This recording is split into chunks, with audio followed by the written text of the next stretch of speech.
Vous visitez une famille et vous y trouvez un enfant malade. Avec les parents, vous priez pour la guérison de cet enfant, quoique vous sachiez très bien que Dieu n'est pas glorifié dans cette maison. Vous avez cédé aux sollicitations des parents qui, eux, prient pour la guérison de leur enfant. Prier ainsi, c'est demander à Dieu de modifier ses voies. C'est lui dicter ce qu'il doit faire. Vous connaissez Dieu comme votre Père et sur cette base, vous présentez votre prière. Mais permettez-moi de vous redire à nouveau que nous avons un besoin non seulement de connaître Dieu comme Père, mais de connaître Dieu comme Dieu. Vous rendez visite à une autre famille. Il y a aussi un enfant malade. Vous vous agenouillez pour prier avec les parents. Mais les parents prient de cette façon. Seigneur, nous te louons d'avoir permis cette maladie. Nous t'adorons parce que tout ce que tu fais est bien. S'il te plaît de reprendre l'enfant, nous acceptons ta volonté. Mais s'il te plaît de nous faire voir ta grâce, nous te demandons de le guérir. C'est bien de s'attendre à la grâce de Dieu. L'acceptation des voies de Dieu n'exclut pas la prière et n'élimine pas la grâce. Mais il y a un ordre à suivre ici. Nous devons premièrement capituler devant Dieu. Ensuite, nous pouvons prier. La prière est l'expression de ma volonté. Adorer, c'est accepter la volonté de Dieu. Comme nous avons besoin de nous laisser instruire par l'exemple de Moïse, Dieu lui fit connaître ses voies. Et lorsqu'il vit la sainteté et la majesté de Dieu, il tomba la face contre terre devant lui.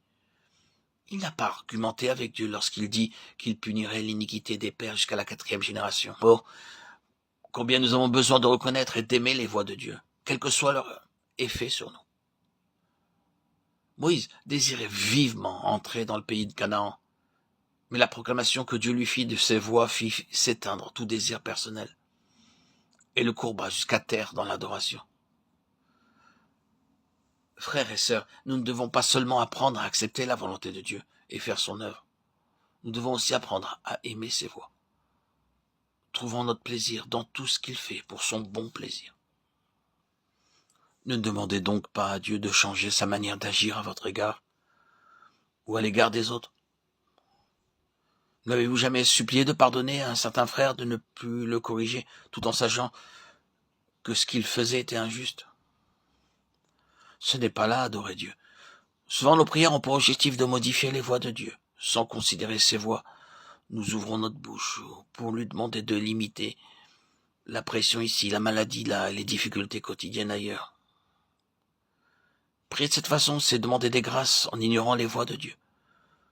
Nous nous attribuons une importance excessive. Il ne nous appartient pas de prendre une telle place devant Dieu.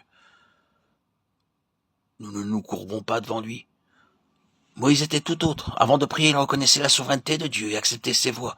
Dieu avait déclaré qu'il ne tiendrait pas le coupable pour innocent et qu'il punirait l'iniquité des pères sur les enfants et sur les enfants des enfants jusqu'à la 3e et la 4e génération.